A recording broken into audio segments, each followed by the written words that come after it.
प्रिय बच्चों, एक बार पुनः बहुत बहुत स्वागत कक्षा 10 मैथमेटिक्स की इस क्लास में। आज आप देख रहे हैं चैप्टर नंबर 3, यानी कि अब तक हम 2 चैप्टर कर चुके हैं कक्षा 10 में।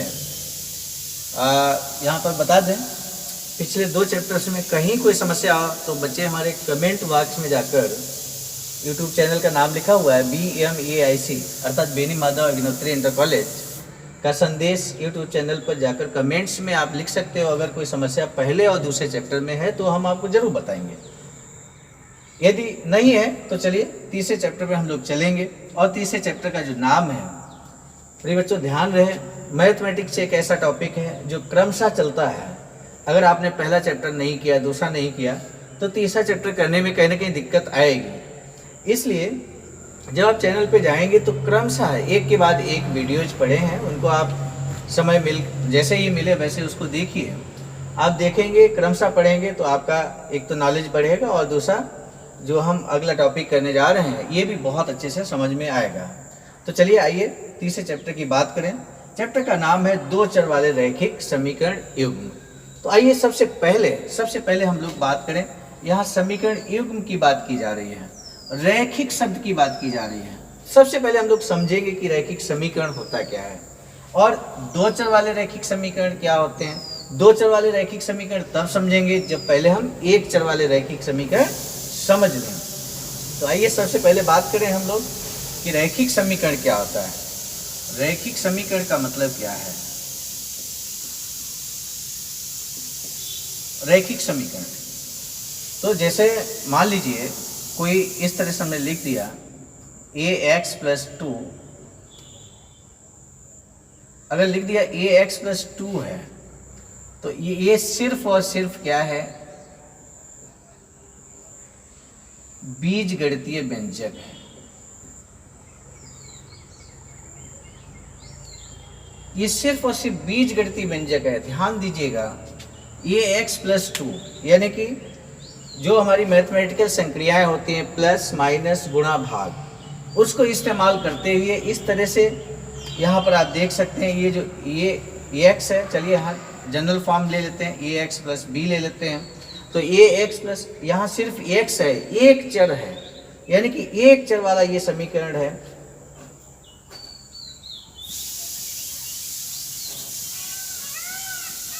एक चर वाले समीकरण ax + b टाइप का होगा। अब आप देखिए यहाँ पर a और b क्या है, ये वास्तविक संख्याएं होती हैं।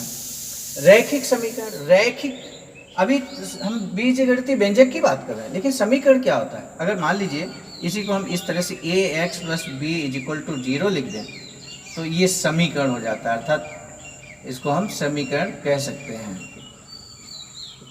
दोनों में डिफरेंस समझिए, बहुत आसानी से आप समझ सकते हो। ax + b = 0 नहीं है तो वो बीजगणितीय व्यंजक कहा जाएगा, लेकिन जैसे ही ax + b = 0 कर देंगे, बराबर में 0 आ जाएगा, बराबर का साइन आ जाएगा, बराबर में संख्या आ जाएगी, तो वो समीकरण बन जाता है। इससे ये स्पष्ट हुआ कि बीजगणितीय जो व्यंजक होता है उसमें प्लस, यहाँ प्लस माइनस और यहाँ इनटू में ये वैल्यू लिखा हुआ है, तो प्लस माइनस गुणा और भाग, इनका इस्तेमाल करते हुए यदि कोई व्यंजक लिखा हुआ तो उसको बीजगणितीय व्यंजक हम कह सकते हैं। लेकिन समीकरण में क्या ऐसी चीज है जो आ जाने से वो समीकरण बन जाता है, यानी कि बीजगणितीय व्यंजक में ही प्लस माइनस गुणा और भाग के अलावा यदि उसमें बराबर का निशान भी आ जाए तो आप कह देना कि ये समीकरण है। तो दोनों में डिफरेंस आप समझ गए होंगे। बीजगणितीय संक्रियाएं जो होती हैं, मैथमेटिकल संक्रियाएं होती हैं, प्लस माइनस गुणा भाग के अलावा यदि बराबर का निशान आ जाता है तो उसको हम समीकरण कहते हैं। तो मुझे पूरी उम्मीद है कि बीजगणितीय व्यंजक और समीकरण में यदि कोई डिफरेंस पूछे तो निश्चित रूप से आप बता पाएंगे कि दोनों में डिफरेंस क्या होता है। अब आइए रैखिक समीकरण की बात करेंगे। रैखिक समीकरण, रैखिक का मतलब अगर जिस समीकरण की घात 1 हो, पिछले चैप्टर में हम लोगों ने जो बहुपद पढ़ा था तो वहाँ पे हमने घात की बात की थी, बहुपद की घात की बात की थी। चर राशि का जो मैक्सिमम पावर होता है वो घात कहलाता है उसका। तो यहाँ घात अगर 1 है तो उसको हम रैखिक समीकरण कह सकते हैं। मान लीजिए ax² + b is equal to इस तरह से 0 लिखेंगे तो वो 2 घात का हो जाएगा, द्विघात समीकरण कहलाएगा। लेकिन अगर घात 1 है किसी समीकरण की तो उसको हम रैखिक समीकरण कहेंगे। और चूंकि यहाँ एक चर है x, दूसरा चर नहीं है, तो ये रैखिक समीकरण तो है, लेकिन ये जो समीकरण है वो एक चर वाले रैखिक समीकरण के अंतर्गत आएगा। बहुत सिंपल सी बात है। जब हम बेसिक कॉन्सेप्ट को समझ लेंगे तो सच मानिए कि आने वाले सवाल आपको आसान लगेंगे। आप देखिए, सबसे पहले हम लोगों ने बीजगणितीय व्यंजक और समीकरण में क्या डिफरेंस, इसको समझा। अब हम लोगों ने ये जान लिया कि ax प्लस b एक चर वाला रैखिक समीकरण है। रैखिक क्यों है? क्योंकि इसकी घात 1 है। एक चर वाले क्यों है? क्योंकि एक ही चर यहाँ पर x है। तो समीकरण क्यों है? क्योंकि बराबर में बराबर का साइन आया हुआ है। तो एक चर वाले रैखिक समीकरण कुछ इस तरह के होते हैं। अब बात करेंगे हम लोग, क्योंकि चैप्टर का नाम जो है ना, चलिए एक एग्जाम्पल ले लेते हैं यहाँ पे कैसे इसको सॉल्व करते हैं। हालांकि ये गत क्लास में यानी कि कक्षा 9 में ये पढ़ा हुआ है, लेकिन फिर भी चलिए हम बात करते हैं। जैसे 2x plus 1 is equal to 5x plus 2 ऐसे लिखा हुआ है। अब यहाँ पर हम कहते हैं कि हल करो। क्या हल होगा?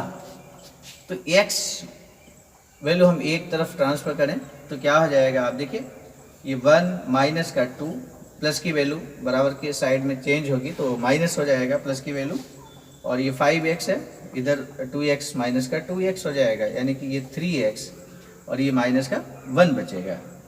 अब चूंकि x की वैल्यू हमें चाहिए तो ये -1 है, 3 अपॉन में आएगा, यानी कि 1/3। तो x जो है, x की वैल्यू -1/3, ये इसका हल है। ये दिए गए रैखिक समीकरण का हल है। तो इस तरह से एक चर वाले रैखिक समीकरण को हम लोग हल करते हैं। हालांकि ये सब कुछ हम लोगों ने कक्षा 9 में पढ़ा हुआ है, लेकिन फिर भी एक रिवीजन के तौर पर हमने आपको बताया। ये तो रहा एक चर वाले रैखिक समीकरण, बहुत संक्षेप में हमने आपको बताने का प्रयास किया। आइए दो चर वाले रैखिक समीकरण कैसे होते हैं, क्योंकि चैप्टर का नाम यही है, दो चर वाले रैखिक समीकरण। तो दो चर वाले रैखिक समीकरण स्पष्ट है, जहां दो चर होंगे उनकी घात 1 होगी, रैखिक समीकरण कहलाएगा। जैसे सामान्य तौर पर हम एग्जाम्पल ले सकते हैं, ax plus B by plus C. आप देखिए ax क्या है? चर, बाई क्या है? चर राशि है, और ए बी सी पहले भी हमने बताया आपको वास्तविक संख्याएं होती हैं। तो ये वास्तविक संख्याएं हैं, बराबर यहाँ 0 लिख लेते हैं तो ये समीकरण हो गया। तो आप देख सकते हैं ये ax plus B by plus C is equal to 0। तो ये रैखिक दो चर वाले रैखिक समीकरण हम कह सकते हैं। जब युग्म की बात करेंगे तो दो रैखिक समीकरण इस तरह से होंगे, दो चर वाले दो रैखिक समीकरण होंगे, उनको कैसे सॉल्व करेंगे उसकी बात हम लोग करेंगे। जैसे एक हम इसी बेस में हम ले सकते हैं, मान लीजिए ले लिया B X plus C by plus D is equal to 0, इस तरह से ले लिया। लीजिए ये दो चर वाले रैखिक समीकरण और दो समीकरण हैं, तो ये दो चर वाले रैखिक समीकरण युग्म कहलाएंगे। युग्म का मतलब जोड़ा, पेयर। तो इस तरह से हम इनको देख सकते हैं। और ये तो आज बात हम लोगों ने की है एक चर वाले रैखिक समीकरण क्या होते हैं, दो चर वाले रैखिक समीकरण क्या होते हैं। यहाँ पर भी, यहाँ आप देख सकते हैं ये एक्स और बाई चर है, बी सी डी क्या है? बी सी और डी ये वास्तविक संख्याएं हैं।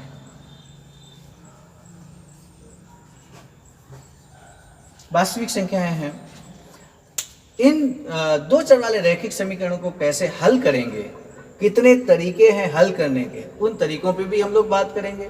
किन विधियों से हल कर सकते हैं, कौन सी विधि आपके लिए बहुत आसान होगी, ये सारी बातें लेकर एग्जाम्पल्स के साथ, सवालों के साथ हम पुनः हाजिर होंगे। तब तक के लिए बहुत बहुत धन्यवाद।